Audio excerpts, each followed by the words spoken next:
Hell of a thing. Oscar nominated Emilia Perez under fire. The star is under fire for offensive tweets. Put it at full mass. Hell of a story here. All right. So,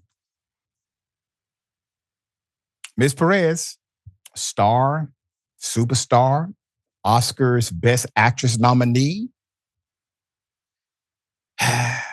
Carrie Sophia Gascón, is under fire for a series of social media posts to her X account in which the actor appears to express some controversial views on Muslims, George Floyd, and diversity at the Oscars.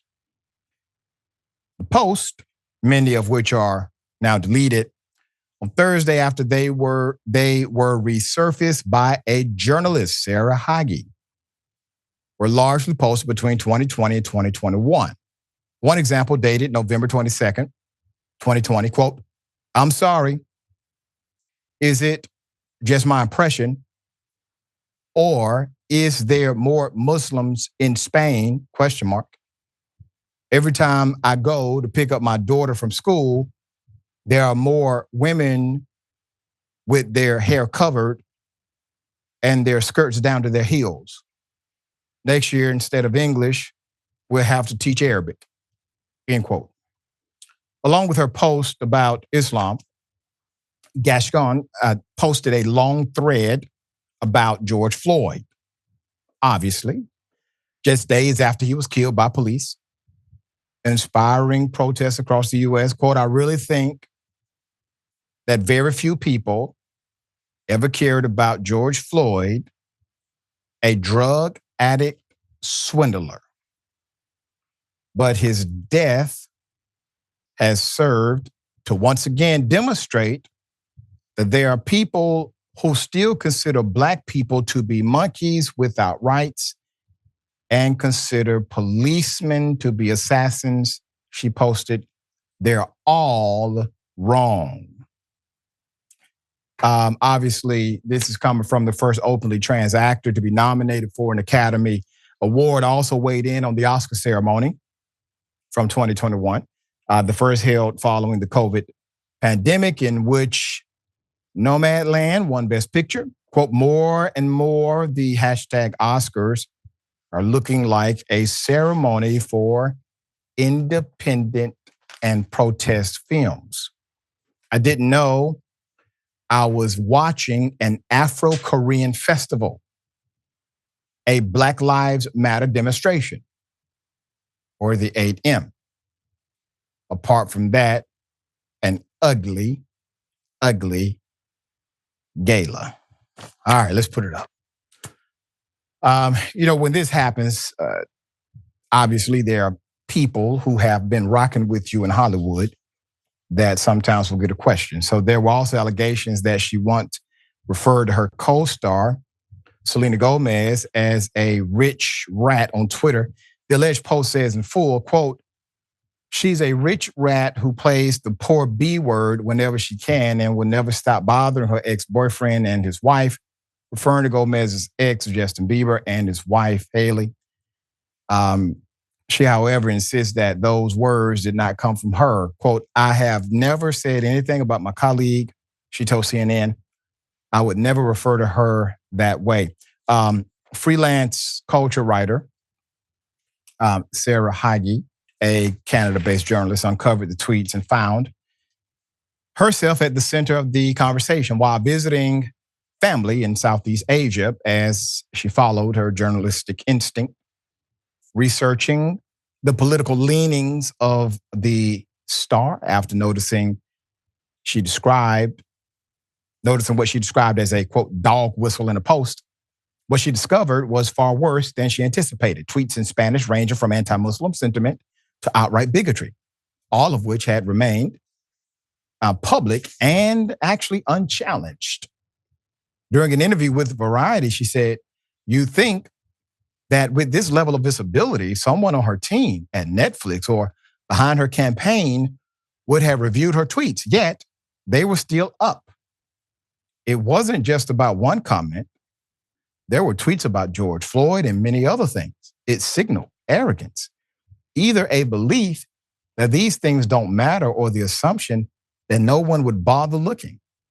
When someone in a historic position representing a film built on so-called progressive values has a history of racist and bigoted tweets, it exposes the hypocrisy of it all. This isn't about meaningful representation.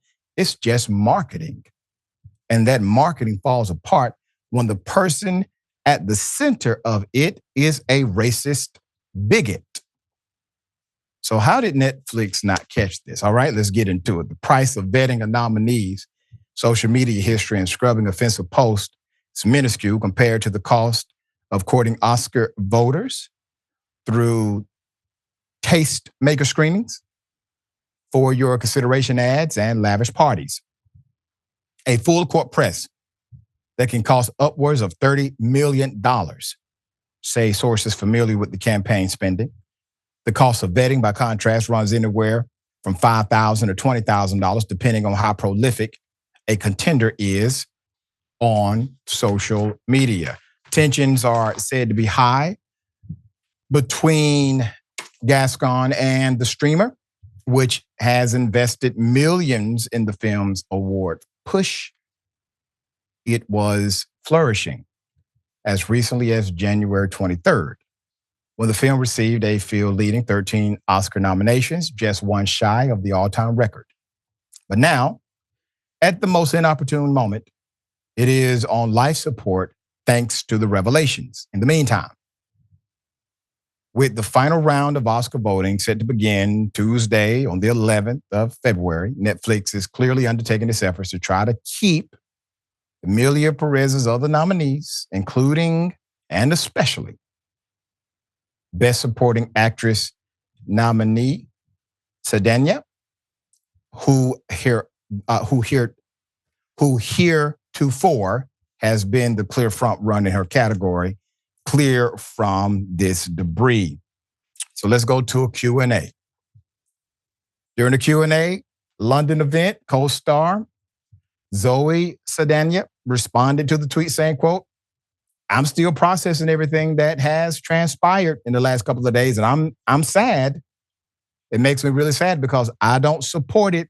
I don't have any tolerance for any negative rhetoric towards people of any group," end quote. There's more to this. My goodness. All right. So Carla Sofia Gascón has claimed that her co-stars Zoe Saldana and Selena Gomez support me 200%. Exact quote, support me 200%.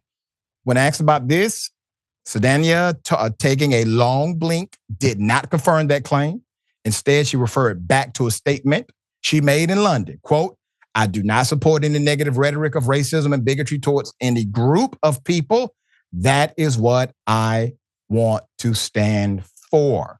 Emilia Perez, director Jack Adward, said in an interview, "It's very hard for me to think back to the work I did with Carla Sofia of making Emilia Perez his Oscar-contending Netflix musical thriller about a Mexican drug cartel who transitions into a woman. The movie led this year's Academy Awards nominations list with 13, the most ever, for a film predominantly in a non-English language, including for Best Picture, Gascon's lead, performance, and the screenplay and direction. The French director also has been heavily criticized by the Mexican and trans community over its portrait over Mexico, poor casting, and problematic way the trans experience is depicted. More controversy, said during an interview, quote, "The exceptional atmosphere that we had on the set," he continued, "was indeed based on trust. And when you have that kind of relationship, and suddenly you read something that person has said, things that are absolutely hateful and worthy of being hated, of course that relationship is affected. It's as if you fall into a hole. I haven't spoken to her and I don't want to." That's what he told Deadline when asked about contacting Gascón. She is in a self-destructive approach that I can't interfere in. And I really don't understand why she's continuing. Why is she harming herself? She's talking about herself as a victim, which is surprising. It's as if she thought the words don't hurt. He added, she is also harming people who were very close to her, including the Emilia Perez group or crew and her Oscar-nominated co-stars. I'm not getting in touch with her because right now she needs space to reflect and take accountability for her action. Let's go to the apologies. So following the public outcry over her old post, she issued an apology and deactivated her X account, formerly Twitter, on the 31st of January. The Spanish actress posted another statement on Tuesday to her IG saying she has, quote, nothing to hide, and asking media outlets how she should move forward amid awards season where she and Emilia are nominated at the February 7th Critics' Choice Awards, February 16th award show as well, and March 2nd Oscars. So on February 2nd, she appeared on CNN in an emotional interview refuting accusations of racism and Islamophobia and addressing her alleged post on X against Emilia Perez, co-star Selena Gomez. I cannot step down from an Oscar nomination because I have not committed any crime, nor have I harmed anyone. She said per CNN, I am neither racist nor anything that all these people have tried to make others believe I am, end quote. During the interview, she occasionally broke down in tears, citing a relationship with a wonderful woman who is a Muslim, who has taught her about respect and to understand perhaps better than in the past. She later said that she has been 100% supportive or supported by her at this moment. The CNN interviewer then posed the question to address a tweet she wrote that read, quote, this is the same as always. Black slaves and the woman in the kitchen. But this is my opinion and it must be respected. I do not understand so much world war against Hitler. He simply had his opinion of the Jews. The end. That's how the world goes. In response, she said she was once again using third person as if I were a Nazi. She added that with her tweets about Floyd, Muslims, and Hitler taken together, quote, it appears that this is a terrible, evil person when precisely I am intending to reflect the opposite. Wow. There's a level of denial here that damn near seems Trumpian. But I do believe she's smarter than Trump, which is ironic. Yes, a lot of back and forth here. At the end of the day, I think the director had it right. This is basically sabotage, and the individual has not been reflective. What say you? Well, okay. First of all, Arabic being spoken in Spanish is not historically unheard of. So that was a weird thing for her to complain about. Also, I've been way more invested in the "it ends with us" drama than this drama. But I will say that I do feel for Zoe Saldana on this. That aside, there are so many aspects to the story that have upset people. The tweets are just the latest in an already long list of things. Full disclosure, I've not seen this movie. I knew we were going to talk about it today on the show.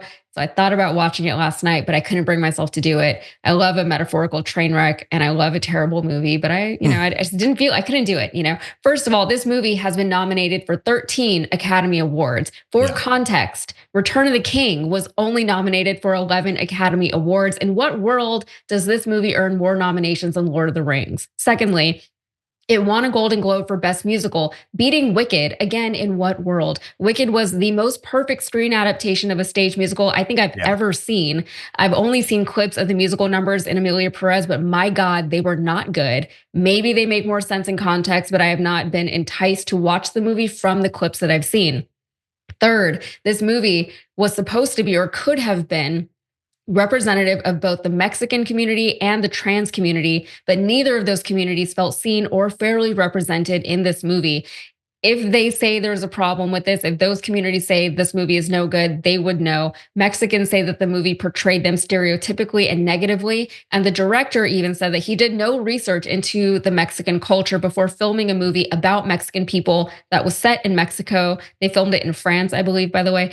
For the transgender community, they say that the movie made it seem as though transitioning from male to female rid the former cartel boss, I think she was, of her former sins. That's not how things work. And she reverts to her deeper male voice in the film toward the end when she gets upset. The trans community also had issues with that. Then this thing started racking up awards and nominations. Once award season came around, it was clearly Oscar bait, and the Academy, et cetera, they all ate it up. Personally, I don't put a whole lot of stock in these award shows, but it's very disappointing to see that things like this work. It seems as though they were eager to reward a film that they deemed to be politically edgy, even though the film has been said to be an objectively bad movie. Again, I haven't seen it, so I don't know firsthand. But now the tweets have resurfaced. From someone in an already marginalized community, the tweets were especially disappointing. Some people are saying that these tweets were unearthed in an effort to discredit the actress and remove her from awards considerations, not just because she's trans, but because the movie is so undeserving of all of these accolades that it's getting. If the Academy won't listen to artistic reason, then maybe this will sway them. But from what I've seen, even from the tweets that you read and from, Gascón has not really repented for the things that she said in the past. She's playing the victim now. I know she's made her apology statement. I wasn't very impressed with it. And I'm not even one to necessarily punish people for things that they've said in the past. I get that people change. I know people don't like the excuse that, times were different and people just felt and spoke differently about things, but that can absolutely be a thing. People act like they've never said anything they've later regretted. But these remarks from Gascón were not made that long ago. The Hitler stuff is unacceptable. How do you explain that away? And again, the fact that these comments came from someone from an especially marginalized and demonized group makes it all the more unforgivable. I think that's it. I think that's all I have to say. Yeah, and you made great points. One, the industry itself, they were so quick to simply push this as the bait without having a proper vetting process for the individuals who are at the forefront of the whole thing. And then secondly, anytime you rise to a new level, it doesn't matter what industry you're in. If you put something out there and you have not atoned for it, it's going to meet you everywhere you go. If it be a lie or some kind of racist statement or insensitive statement, especially if you are promoting progressive values.